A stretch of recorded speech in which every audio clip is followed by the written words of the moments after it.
Welcome to the Deep Dive. Today, we're going to be tackling a figure who really embodies the question, grifter or gifted, Konstantin Malofeev, the Russian oligarch, often called the Orthodox oligarch. You've sent us a ton of material about his life, businesses, and political impact, and it looks like a fascinating, if not controversial, journey. So let's dive in and see if we can unravel the enigma that is Konstantin Malofeev. What's immediately striking about Malofeev is how he embodies this collision of wealth, faith, and power. He's not just a businessman. He's a fervent ideologue who sees Russia as a global defender of Christianity against what he considers the decadent West. Okay, so before we get into his beliefs, let's rewind a bit. Who exactly is Konstantin Malofeev, and how did he get to where he is today? Well, Malofeev's background is actually quite interesting. He started his career as a lawyer before moving into finance and ultimately building a media empire. But throughout his journey, there's always been this constant thread, his deep devotion to Russian orthodoxy. He's taken this belief a step further by actively promoting this vision of Russia as a spiritual bulwark, almost like a modern-day Third Rome destined to lead the Orthodox world. It's like he's combined his business savvy with his grand vision for Russia's role in the world. But that sounds like a recipe for controversy, wouldn't you say? Absolutely. To get a sense of his ambition, you need to look no further than the Academy of Russian Dreams that he co-founded in 2019 with Alexander Prokhanov, a prominent figure in the ultranationalist movement. Their goal, to quite literally shape the future ideology of Russia. And when you combine that with his media empire, particularly Tsargrad TV, things start to get really interesting. From what I've read, Tsargrad TV is a staunchly pro-Kremlin outlet known for its often, shall we say, provocative content. Tsargrad TV is a prime example of how Malofeev uses media to disseminate his ideology. They consistently portray Russia as a bastion of traditional values under siege by a morally bankrupt West. They frequently host Alexander Dugin, a key figure in the Eurasianist movement, a political ideology advocating for a Russian-led geopolitical bloc, who has even been dubbed Putin's brain. So we're seeing a pattern emerge here, a businessman who's deeply entwined with the Kremlin, using his media platform to push a specific worldview. But is Tsargrad TV just expressing a viewpoint? Or is it something more manipulative? That's the key question, isn't it? Are we talking genuine expression or something closer to propaganda? And when you look at some of their coverage, particularly their stance on other religions and the war in Ukraine, that question becomes even more pressing. Can you give us some specific examples of that controversial coverage? Tsargrad TV has made inflammatory statements against groups like Jehovah's Witnesses and Scientology. Their coverage of the war in Ukraine has been particularly aggressive, including justifications for the annexation of Crimea and the forced removal of Ukrainian children to Russia. Okay, so that raises some serious red flags about the role of Tsargrad TV in shaping public opinion. But Malofeev's involvement in the Ukraine conflict goes far beyond just commentary on his TV channel, doesn't it? It does. What's particularly interesting is that Malofeev was actively supporting pro-Russian separatists in eastern Ukraine as far back as 2014, long before the 2024 invasion. He's been accused of providing both financial and logistical support to these groups. And this is where his former security director, Igor Girkin, also known as Strokhov, enters the picture. Right. Girkin was a key figure in the annexation of Crimea. Exactly. In fact, there's a chilling anecdote from a journalist who was at the Simferopol airport in Crimea in 2014. He described finding the control tower occupied by pro-Russian militants, including an undercover Russian intelligence officer later. Girkin himself admitted to being part of the group that blocked access to the peninsula that day. So, Malofeev is clearly not just an armchair ideologue. He's actively involved in supporting these controversial and some would say illegal actions. And that, unsurprisingly, has landed him on numerous sanctions lists. He's been targeted by the U.S., the EU, the UK, and others for his role in destabilizing Ukraine. What's fascinating, though, is that he hasn't just passively accepted these sanctions. There's evidence suggesting he's actively trying to evade them. What kind of evidence are we talking about? There are reports suggesting he's used a Cyprus-based firm called Merit Service to move millions of dollars between shell companies. This complex financial maneuvering would, in theory, allow him to obscure his assets and continue operating despite being blacklisted. So, instead of deterring him, sanctions may have just pushed him to become more sophisticated in his financial dealings. It certainly raises questions about the effectiveness of sanctions, especially when dealing with individuals like Malofeev who have access to resources and expertise. And it also raises questions about accountability. If powerful figures can potentially circumvent these restrictions, how do we hold them responsible for their actions on the world stage? It's like a high-stakes game of cat and mouse, with Malofeev seemingly always a step ahead, but his activities go beyond Ukraine, don't they? Yeah. What about this World Russian People's Council that he founded? The World Russian People's Council, or WRPC, is another fascinating piece of the puzzle. It's an organization that seems designed to blend his religious and political goals, almost like a political arm of his vision for Russia. In the name itself, the World Russian People's Council seems to have a very specific focus. It's not just about global unity, is it? You're right to point that out. The Russian word narod, which is translated as people in the name, actually carries strong connotations of ethnic Russian identity.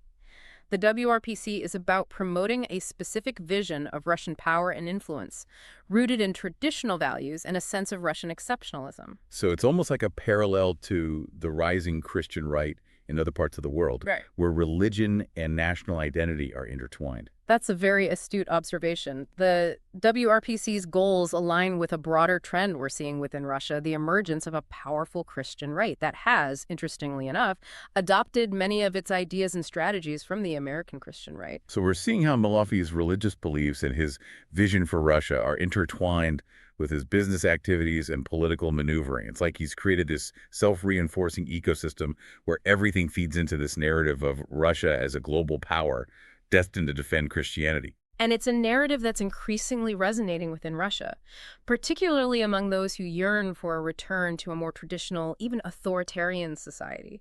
He's tapping into these deep-seated anxieties and desires, offering a seemingly simple solution to complex problems. It's like he's presenting himself as this modern-day savior figure. Yeah. Someone who can restore Russia to its former glory. It reminds me of that quote attributed to him. Russia is the Christian Orthodox heir of the Byzantine Empire, the Third Rome.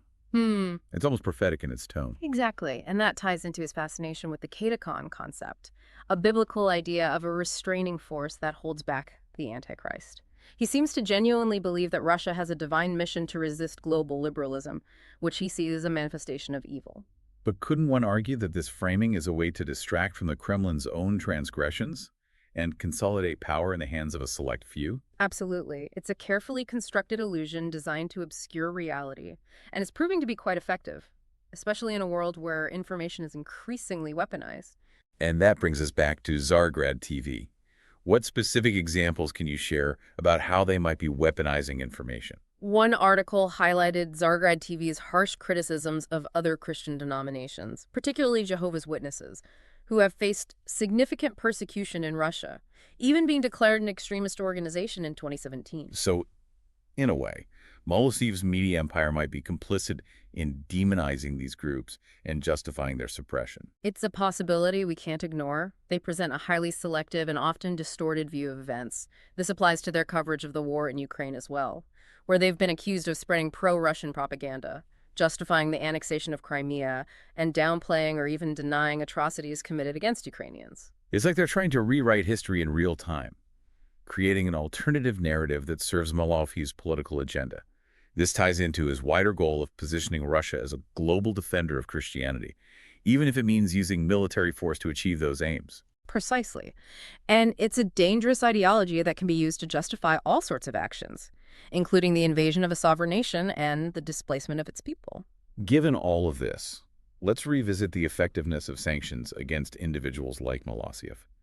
If he's so deeply embedded in the Kremlin's inner circle and his worldview aligns with Putin's, can economic pressure really change his behavior?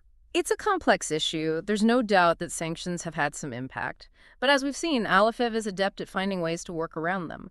There's also the argument that sanctions disproportionately harm ordinary citizens while failing to deter the actions of those in power. And the OCCRP report you mentioned earlier detailed how he allegedly used a Cyprus-based firm called Merit Service to move millions of dollars between shell companies. It's like playing a game of financial whack-a-mole, constantly trying to stay one step ahead of the authorities. Exactly. It highlights the challenges of enforcing sanctions in a globalized economy where money can flow across borders with relative ease.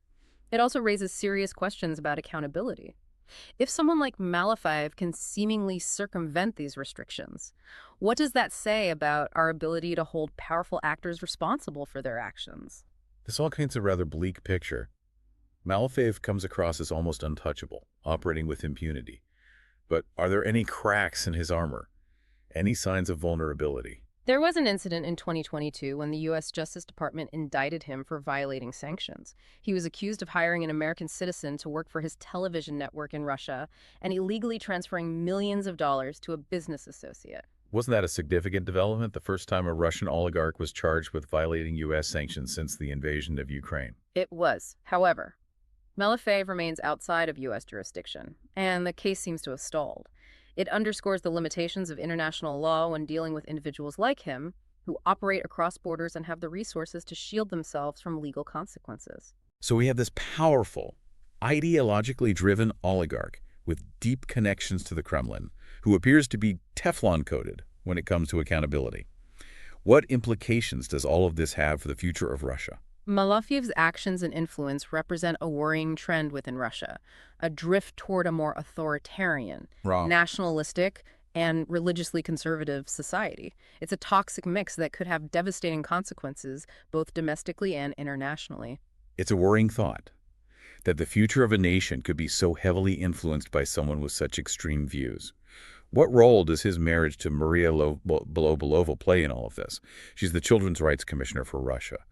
But she's also wanted by the International Criminal Court for war crimes related to the deportation of Ukrainian children. It's a deeply disturbing situation. On the surface, Belova cultivates this image of a traditional wife and mother, but beneath that facade, there are accusations of her being complicit in horrific crimes against humanity. It's like something out of a dystopian novel. The very person tasked with protecting children is accused of being involved in their forced removal and displacement.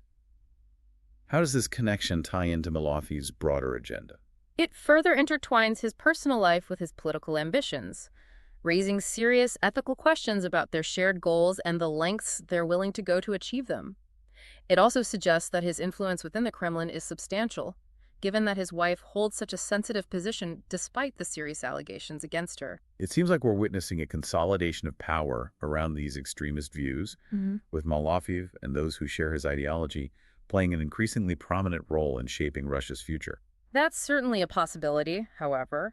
It's important to remember that there are still voices of dissent within Russia, individuals and groups who are bravely speaking out against the war in Ukraine and the Kremlin's repressive policies. So there's still hope for a more democratic and inclusive Russia, even amidst this rise of religious fundamentalism, ultranationalism, and authoritarianism. Absolutely.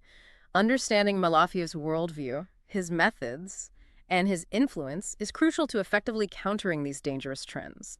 By shedding light on his activities and exposing his ideology, we can empower those who are fighting for a different vision of Russia's future. It feels like we're witnessing a clash of ideologies, with figures like Malofeev pushing for a more closed, authoritarian, and religiously driven society, while others are struggling to hold on to a more open and democratic vision. And it's a clash that's playing out not just within Russia, but on a global scale. Malofeev's connections to far-right and religious extremist groups in Europe and the U.S. are well documented.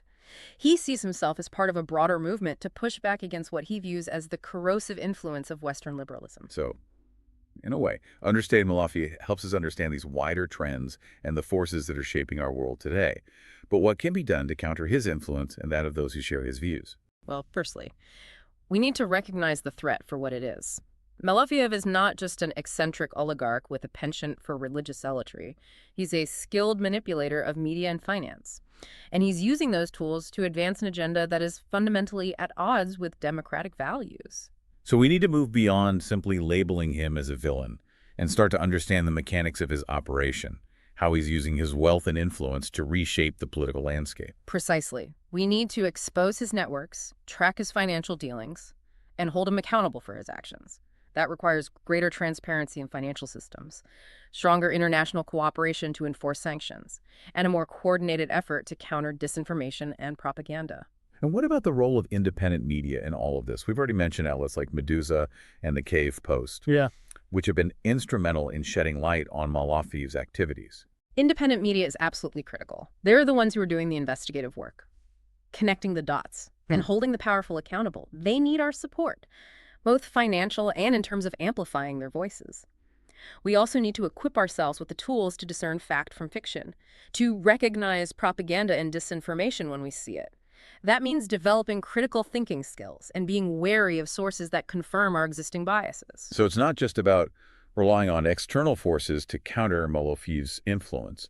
It's also about individual responsibility and taking an active role in shaping the information landscape. Exactly. It's about recognizing that we're all participants in this battle for hearts and minds, and our choices matter. This has been a truly insightful dive into the world of Konstantin Malofeev. We've seen how he embodies this fascinating intersection of wealth, faith, and power, and how he's using those forces to advance a vision that is deeply unsettling to many. He's a reminder that the line between visionary and con artist can be incredibly blurry, and that it's up to each of us to discern the difference. As we conclude this deep dive, we're left with more questions than answers. Is Malofeev a product of his environment? Or is he actively shaping it? Is he a symptom of a larger problem? Or is he the disease itself? Those are questions worth pondering, and they're questions that go beyond Malofeev himself. They force us to confront the uncomfortable realities of our own societies and to examine the ways in which we may be contributing to the rise of these dangerous ideologies. It's a challenge that demands our attention, our critical thinking, and our unwavering commitment to the values of democracy, freedom, and human rights. Because, ultimately, the fight against figures like Malofeev is a fight for the soul of our world. Well said. And on that note, we'll leave you with this final thought. The world is full of individuals who wield immense power and influence. It's up to us to scrutinize their motives, their actions, and their impact, and to hold them accountable for the choices they make. Until next time, keep questioning, keep diving deep.